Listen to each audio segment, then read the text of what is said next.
그래서 이제 실패했다고 하는 거죠. 당연히 실패할 수 있어요. 그거 없이 아예 그냥 숲을 다 사겠다. 그럼 난 누구를 믿어? 돈으로 행복해지기 위한 돈 인문학 토크쇼 돈은 머니.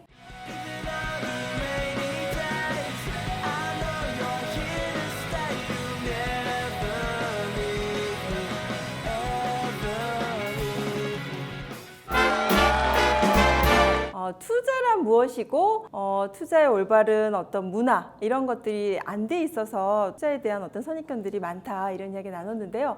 그러면 이제 실제적으로 어떻게 일반인들이 생각할 때 투자의 어떤 원칙과 기준을 지키는 것이 가장 그래도 기본적으로 필요한 것인지 이거는 꼭 알아야 된다 이런 말씀 좀 주의해서 주시면 좋을 것 같아요. 투자 원칙과 기준이 있어야 되는 거는 완전히 중요한 얘기인 것 같고요. 모든 삶에 있어서 원칙과 기준을 가지고 하는 것과 가지고 있지 않게 그냥 하는 거랑 완전히 차이가 있잖아요. 우리나라 사람들은 유독 투자에 대한 원칙과 기준이 별로 없는, 그게 채 형성되기도 전에 투자를 포기하게 되는 그런 문화가 많이 형성이 됐던 것 같아요.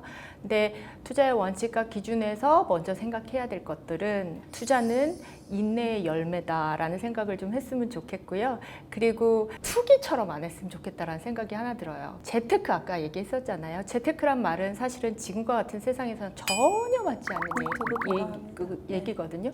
지금과 같은 저금리에서 재물을 테크한다, 재물을 불리기 위한 기술을 발휘한다, 사실은 잘 안 맞는 얘기죠. 경제 성장률도 낮고 물가도 낮고 투자로 인해서 얻을 수 있는 수익률이 그렇게 높지 않은 상황에서 재테크에 몰입한다라는 거는 투자를 투자로 보는 게 아니라 투자를 투기로 보겠다라는 얘기나 다름이 없거든요. 그래서 일단 투자 문화에서 굉장히 중요한 원칙과 기준은 투자에 대한 올바른 생각, 투자는 투기가 아니고 투자는 재테크가 아니다, 이런 생각을 좀 했으면 좋겠다라는 생각이 듭니다. 그러니까 무조건 목적 없이 수익을 많이 내고자만 하는 거, 이게 이제 투기라고 볼 수 있는 거고, 그런 것은 투자의 원칙에서 위배된다 이런 말씀이시죠? 수익이 많이 나는 게 나쁘진 않죠. 나쁘진 않죠. 무조건 이제 수익만 많이 나야 물론이죠. 된다. 아니 근데 그런 희망은 가지고 있어야 된다고 보여요. 있어야 왜냐하면 되는 거예요? 그럼요. 예를 무조건 들어서 많이? 아니 뭐든지 아니죠. 리스크가 있고 리스크를 내가 어떻게 택하느냐의 문제죠. 내가 만약에 50대면 다 모든 걸 주식하면 안 되겠죠. 그러니까 근데 그것도 투자의 원칙 중에 하나인 거거든요. 그러니까 내 자산을 어떻게 분산하는지, 어떻게 불리는지, 내가 리스크를 얼마큼 택하는 건지. 근데 많은 사람들이 그 리스크라는 거를 잘못 이해하고 있어요. 리스크와 변동성을 동일화해요. 그러니까 주식가격이 올라가고 내려가는 거를 리스크라고 생각해요. 그건 리스크가 아니고 변동성이에요. 진짜 리스크는 내가 주식에 투자해야 된다고 30년을 기다렸는데 상장 폐지가 됐어요. 그게 리스크예요. 덴저죠, 덴저. 그렇죠. 그게 리스크인데 그 리스크를 줄일 수 있는 방법은 여러 가지가 있어요. 리서치예요. 어떤 회사를 투자하고 있는지, 내가 그 회사의 뭐 대처대조표를 읽어봤는지, 영업 보고서를 읽어봤는지, 그 다음에 두 가지로 그 변동성을 줄일 수 있는 거는 아까 얘기했잖아요. 인내예요. 기다리는 거예요. 내가 어떤 회사에 투자했잖아요. 근데 그 회사가 큰 회사가 될 때까지 기다리는 거죠. 분명한 거는 그런 게 원칙인 거죠. 그러니까 주식은 올라갔다 내려갔다 할 수 있는 거다. 변동성은 있는 거다. 그렇지만 주식이 그 내 자본이 일하게 하는 거, 가장 열심히 일하게 하는 방법이다. 다 맞는 말씀인데요. 일반인들이 어떤 기업을 투자하려고 하는데 영업보고서를 본다거나 대차대조표를 본다거나 그러기도 쉽지 않아요.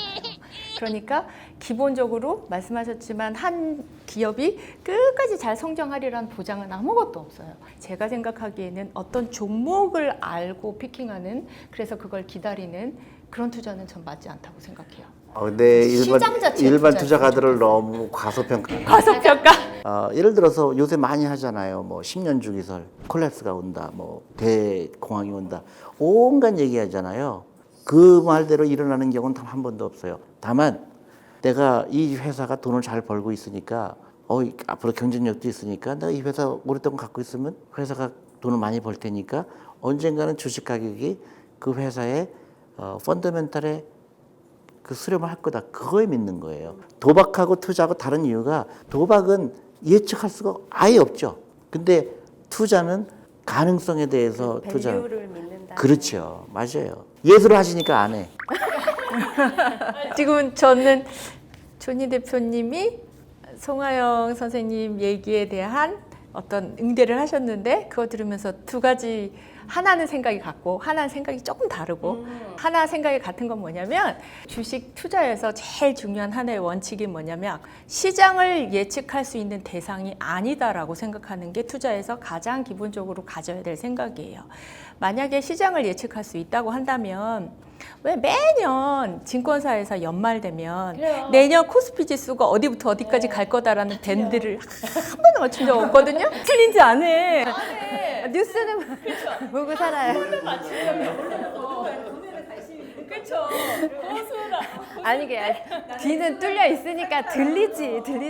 한 번도 맞춘 적이 없다라는 거는 그걸 맞출 수 있는 대상이 아님에도 불구하고 맞추려고 하는 거잖아요. 만약에 맞출 수 있다 그러면 전 세계에서 가장 큰 부자가 되죠. 그렇죠. 그럼 우리는 그러면 맞추지도 못한 걸 뭐더러 우리가 해야 될까요? 그랬잖아요. 우리 이거 뭐더러 해야 돼? 성장할 거다. 또 다른 생각 하나는 뭐냐면 비슷하지만 다른 생각은 저는 기본 투자 원칙에 종목 투자는 저한테는 없어요. 종목이라는 거는 어떤 회사가 되게 잘 되기도 하지만 어떤 회사는 옛날엔 굉장히 좋았는데 지금은 없어지거나 아니면은 그 기업 가치를 못하는 회사도 어마어마하게 많거든요. 보통 사람들의 투자의 원칙과 기준에서 저는 제일 중요한 거는 그냥 변동하는 시장 자체, 그 시장 자체에 투자하는 방법. 예를 들어서 우리나라 코스피 시장에 투자하는 방법, 미국 다우존스 시장에 투자하는 방법, 뭐 중국 시장에 투자하는 방법 이런 식으로 시장에 투자해서 시장이 우리 우상향했잖아요. 계속 수많은 변동성이 있었지만 그 변동성 다 뚫고 우상향하고 있거든요. 왜냐하면 사람이 살고 기업이 발전하고 그렇기 때문에 어떤 종목을 투자해서 성공하는 사람 주변에 많아요? 없죠? 실패한 사람들 훨씬 더 많은 거는 그 종목을 선택하는 것 자체가 사실은 일반인들의 투자 방법으로는 적당한 원칙이 아니라는 얘기랑 같다라는 생각이 들어요. 근데 이제 대표님께서 말씀하신 그 이유는 이제 뭐 종목 투자에 대한 것을 추천하기보다는 적어도 뭐 그런다고 할 때 정보 같은 것들은 그래도 스스로 좀 확인해야 되지 않느냐 그런 이야기 그러니까 아니신가요? 저는 이제 그 대략 말씀하신 거 동의하지만 100%는 동의 안 해요. 그럼 난 누구를 믿어? 아니요, 그러니까 그건 다 사람 생각이니까. 근데 그거 왜 다른 생각을 하고 있는지에 대해서 저는 주식 투자하는 거는 굉장히 흥분이 되는 거거든요. 그 흥분이 된다는 얘기는 내가 인생에서 희망을 주는 거예요. 그러니까 내가 예를 들어서 주식에 투자한다는 거는 동업하는 거거든요.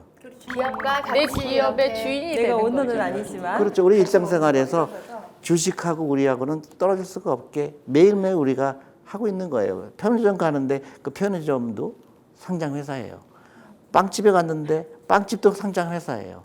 그럼 보면은 매출액이 굉장히 늘어나네. 사람이 굉장히 많네. 그러면 그 주식을 살 수 있는 관심이 없다는 거는 문제가 있는 거예요. 자본주의를 이해하지 못하는 거예요. 또 하나는 이제 문제는 그 주식을 분산 투자하기 힘들잖아요. 그러니까 내가 하루에 10,000원씩, 5,000원씩 투자할 때 펀드가 굉장히 좋은 아이디어죠. ETF도 방법이고. 펀드는 들어봤는데 ETF는 처음 들어봐요. 펀드도 모르시는 분들이 많기 때문에 펀드에 대한 설명을 좀 먼저 드리면 펀드는 이렇게 생각하면 돼요. 예를 들어 100만 원짜리 주식이 있어요. 100만 원짜리 주식 한 주를 사려면 100만 원이 있어야 되잖아요. 근데 내가 투자할 수 있는 자금이 20만 원밖에 안 돼. 그럼 내가 100만 원짜리 주식 한 주도 못 사죠. 그렇죠? 그런데 나 같은 사람이 엄청 많은 거예요. 그래서 나는 20만 원, 나는 단돈 5만 원으로 투자를 하는 거에 동참하고 싶은데 그걸 살 수 있는 종목이 별로 많지 않다. 나 같은 사람이 많다. 나 같은 사람이 돈을 많이 모아서 기금이라는 걸 형성해서 기금을 펀드 매니저들이 여러 가지 주식들을 투자를 하는 거예요. 그래서 그 주식에서 성과가 나면 그 수익을 배당하는 거, 그래서 내가 내 투자한 만큼의 배당을 가지는 거, 그게 펀드죠. 종목을 투자하는 거는 개별 종목의 주인이 되는 거지만 펀드를 투자하는 거는 어떻게 보면 많은 기업의 주인이 되는 거나 마찬가지잖아요. 적은 자금으로 투자할 수 있는 주식을 기반으로 하는 금융 상품, 그게 펀드라고 생각하시면 돼요. 그렇죠. 은행에서도 판매하고 투자는 10,000원도 할 수 있거든요. 그러니까 그 말은 뭐냐? 그렇죠. 나 같은 사람, 많은 사람들이 모인 기금은 크잖아요. 그 기금으로 되게 많은 주식에 투자할 수 있잖아요. 한 종목만 투자하는 게 아니라 많은 종목, 우리나라의 많은 기업들에 투자하는 거니까 시장 투자가 뭐냐면 기업들이 포함되어 있는 우리나라 주식 시장에 투자하는 거. 그럼 그건 뭐예요? 이렇게 은행 가면 팜플렛에 딱 제목 정한 펀드 있잖아요. 무슨 아이 무슨 희망 펀드는 금융상품이니까 금융상품은 종류가 되게 다양하겠죠. 펀드의 종류가 많다라는 거는 그 펀드가 표방하는 시장 투자 방법이 다양한 거라고 생각하시면 되고요. 아까 제일 궁금하신 시장 투자를 어떻게 해야 돼요?에 대한 답은 시장 투자를 할 수 있는, 그러니까 일반인들이 주식을 투자할 수 있는 방법은 종목을 투자한다기보다는 많은 시장에 투자하는 펀드를 이용한다. 그렇게 이해하시면 될 것 같고요. 시장 투자라는 굉장히 좋은 방법 중에 ETF라는 것도 있어요. 그건 잘 못 들어보셨죠? 그 설명은 존니 대표님이? ETF도 펀드 중에 하나예요. 근데 이제 펀드는 펀드 매니저의 역량을 믿는 거예요. 실질적으로 봤을 때 나는 그 수수료를 내기 싫어. 그리고 실질적으로 보니까 뭐 종목 골라봐야 별거 없어. 아예 시장 전체를 사는 게 낫겠다. 그게 ETF예요. 근데 이제 그러면 내가 투자하는 입장에서 개별 종목에 투자하는 방법이 있고, 아니면 보통 얘기하는 펀드, 그걸 이제 액티브 펀드라 그래요. 액티브한 펀드에 투자하는 방법이 있고, 그것도 싫다. 나는 그냥 다 귀찮고 아예 그냥 숲을 다 사겠다. 예. 근데 이제 저는 이제 ETF에 대해서는 약간 그게 꼭 좋은 방법이라고 생각하지 않은 부분이 한국이나 이머징 마켓은 나는 그렇게 권하지 않는 이유가 시장이 효율성이 떨어지는 시장이라고 보거든요. 예를 들어서 코스피 전체 사는 건 나는 그렇게 동의하지 않는 이유가 내가 사고 싶지 않은 회사가 너무 많아요. 밸류를 주고 싶지 않은 데까지 포함된 거는 특히 이머징 마켓이라든가 한국 시장에도 아직은 난 이르다고 생각을 해요. 그러니까 그거는 자기 독자 생각이에요. 근데 내 생각이고, 근데 그런 정도는 알아야 되죠. ETF가 뭔지, 펀드가 뭔지.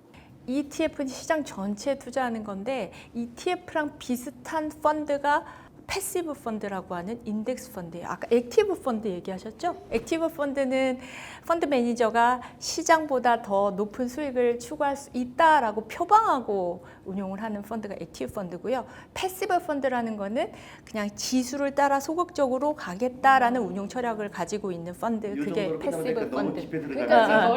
그러니까 ETF는 패시브 펀드랑 비슷하고 ETF는 시장 전체를 사는 방법이다 정도 아시면 될 것 같아요. 그래서 어찌됐건 이 ETF나 이 펀드가 일반 사람들이 시장에 투자하는 좋은 방법인데요. 근데 이것도 뭐 항상 리스크 어떤 수익이 있는 대신에 이걸로 실패하신 분들도 또 있다 보니까 펀드나 ETF 하면은 다 실패하네? 이렇게 오해할 수도 있잖아요. 네, 그런 이야기 좀 간단하게 나눠보시는 거죠. 펀드 한 번도 해보신 적 없죠? 네, 저는 그런 거 안 해요. 왜냐면 주변 친구 중에 10년씩 장기로 했다가도 반토막 난 친구들이 좀 있어요. 그런 표현에 좀 마음에 안 드는 게 지극히 그 아주 작은 사람의 신뢰를 다 그런 것처럼 얘기를 해요. 일반화의 오류긴 한데 내 너무 친한 친구야. 그러니까 이제 나한테는 전부 다인 거지. 그렇게 시장 투자한다 하더라도, 펀드 투자한다 하더라도 실패한 사람들이 있던데 라는 말씀을 하셨잖아요. 당연히 실패할 수 있어요. 왜냐하면 시장은 변동성이 있는데 내가 투자하는 기간 동안 시장이 안 좋았다. 그럼 당연히 손실이 날 수 있잖아요. 펀드 투자로 성공의 가능성, 미래 수익 가능성을 높이려면 저는 두 가지가 충족이 돼야 된다고 생각해요. 하나는 뭐냐면 아까 말했던 것처럼 시장에 투자하는, 펀드를 투자하는 방법, 쉽게 10,000원이라도 20,000원이라도 투자하는 방법, 투자를 시작하는 거. 그리고 그 투자를 했다면 아까 우리 계속해서 얘기했던 인내, 끝까지 시장에서 참고 기다리고 그 투자가 열매를 맺을 때까지 장기 투자할 수 있는 것. 근데 보통은 어떻게 되냐면 투자를 하긴 하는데 금방 나오거나, 그래서 이제 실패했다고 하는 거죠. 아니면은 투자를 기본적으로 목돈을 한꺼번에 확 집어넣어서 실패를 한다거나. 여기 제가 표를 하나 보여드릴게요. 이 표를 한번 보시면, 그러니까 투자에서 이 표가 시사하는 바가 되게 큰데요. 우리가 장기 투자하는데 진짜 장기 투자가 중요한 걸 잘 설명해 주는 표예요. 자, 만약에 내가 투자 기간이 1년이었다고 한다면 굉장히 수익이 많이 날 수도 있어요. 시장이 좋았다고 한다면. 그래서 최대값이 굉장히 높죠. 85.9%라고 돼 있죠. 그 대신 그 해 1년 동안 투자했는데 그 해 너무 코스피가 안 좋았다고 치면 굉장히 위험성도 높아요. 그러니까 위험도 마이너스 53.7까지 달 수 있죠. 최대와 최소의 폭이 어마어마하게 커지는 거죠. 그런데 투자 기간을 3년으로 하면 최소값은 조금 안정화가 되고요. 그 대신 최대값도 평균을 수렴해져 가요. 그러니까 평균적인 수익을 낼 가능성을 조금 찾아가는 거죠. 근데 그게 5년이면 훨씬 더 위험은 낮아지고 수익은 그 평균으로 수렴해 가는 거고요. 그게 10년, 20년, 30년이면 위험은 거의 없고, 저기 보시면 10년일 때 위험이 없잖아요. 그렇죠?